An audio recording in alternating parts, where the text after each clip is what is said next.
My name is Zach Burness, and I am giving back to the organization that saved my life.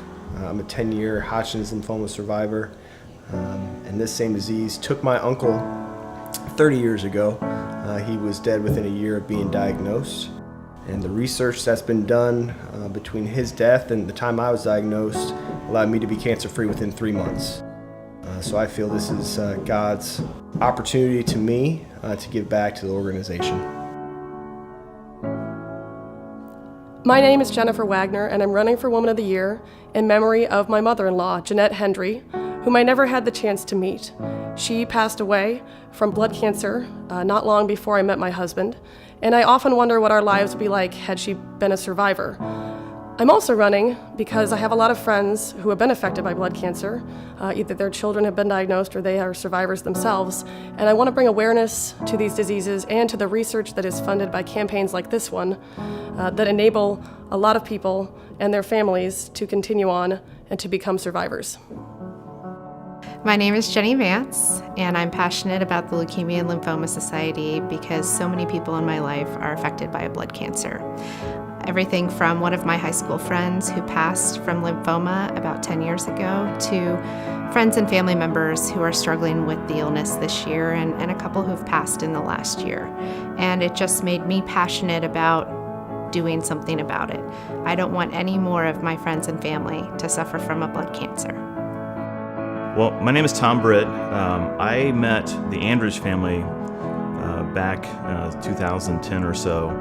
And Luke Andrich is the inspiration for why I'm running. Luke was 3 years old, and on Mother's Day he was diagnosed with leukemia. I met him when he was 5, and I met the family and just fell in love with the family, fell in love with the love and compassion that they have for their son, but also the whole community kind of rallied around Luke. And today he's a healthy 10-year-old. I just wanted to do something to pay it forward and help that family. I know there's a lot of kids that have leukemia, and there's a lot of adults that have it. And I thought if I could do anything to help them, I would do it. Hi, I'm Pat Carlini. I've been in the TV and radio scene here in Indianapolis for many years. And over the years, I've heard about the Woman and Man of the Year campaign, never been involved until now. My longtime friend, Steve Girardi, came to me and asked me about this. He has a long history of leukemia in his family, so I knew that he knew a lot about it. So I got involved in the campaign this year. I mainly lost a childhood friend to leukemia many years ago, and back then I think it was just a time where there was so little hope. It was very hopeless. Nobody ever talked about cures for blood cancer.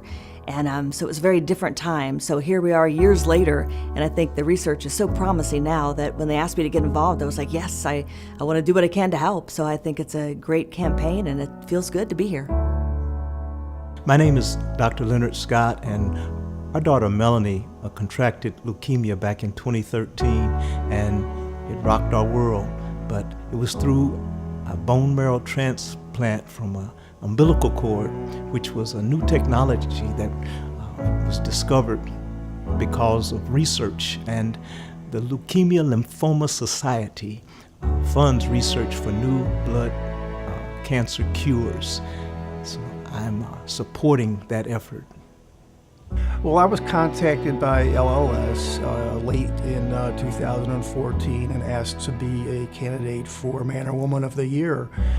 What made this particular charity important to me was that I lost my cousin. We were both about the same age, in our mid-20s, and it's about 35 years ago. And I remember looking in his casket, looking at my cousin who had died from leukemia and thinking that could have been me. And here I am 35 years later, still alive, and he's not. So I think it's just one small thing I can do, not just for him, but for anybody that suffers or any families that suffer from this disease. I'm Kelly Trinan, and my inspiration for running for the Leukemia and Lymphoma Society's Woman of the Year is for my son Michael. He was diagnosed with leukemia in 2007 and passed away in 2008. And he always said he wanted to make a difference, and so I feel like myself and our family, that's our job, to pay it forward in his memory. My hopes with the money raised is that no one has to go through what our family has gone through. I'm Mark Barnhart, and I am running this year in support of a couple of past candidates, Tom McCord, who ran for Man of the Year 2 years ago, Julie Fecht, who ran for Woman of the Year this past year. And I just want to raise as much money as I can and love the concept of all the different candidates doing the same thing, trying to raise money in lots of different unique ways, all for a great cause to stop these blood cancers. My name's Cynthia Yosha Snyder. I decided to campaign for Woman of the Year because my friend Amy Klooster, who's a survivor, asked me if I would. And my lifelong friends, Cheryl and Louis Profeta, their son was diagnosed last September, and I wanted to bring a positive distraction to their current reality. And I thought that campaigning and having opportunities to have people get together and send good vibes their way would be a good thing for their family.